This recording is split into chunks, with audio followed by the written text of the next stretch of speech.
Bonjour, bienvenue sur la chaîne du blog couriretbiennet.com. Là aujourd'hui une petite vidéo sur la deuxième semaine du défi 30 jours de gainage. Alors j'ai eu des petits problèmes de santé, donc j'ai dû sauter 2 séances, enfin une séance et demie. J'ai sauté une séance et demie. C'est pour montrer que on est tous pareils, hein. Quand on a des soucis de santé, il faut savoir s'arrêter pour repartir de plus belle.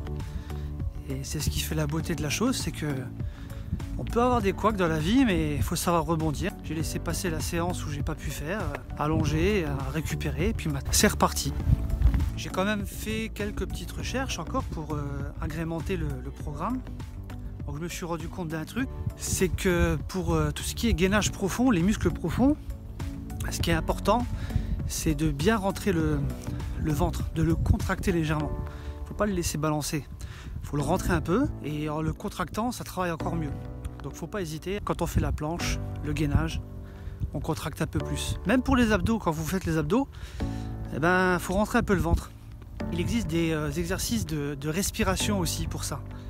Je les connais pas, je vais chercher. Je connais des gens qui apprennent ça aux autres. Donc je vais pas hésiter à leur demander comment il faut faire.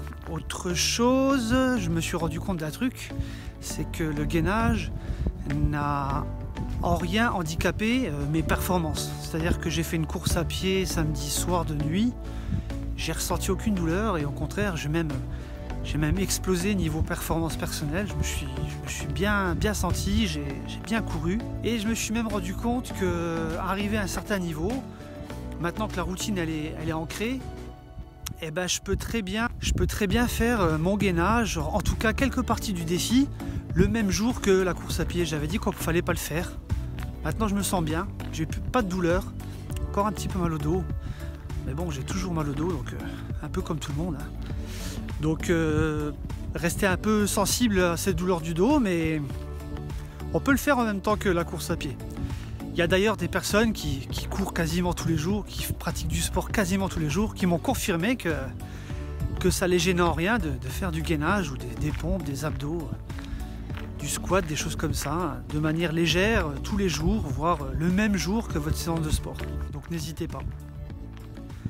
Voilà, donc deuxième semaine partiellement réalisée, mais bon, il n'y a pas d'échec, hein. Soit on en apprend, soit on gagne. Donc on continue. Continuez, j'espère que vous continuez vous aussi, hein.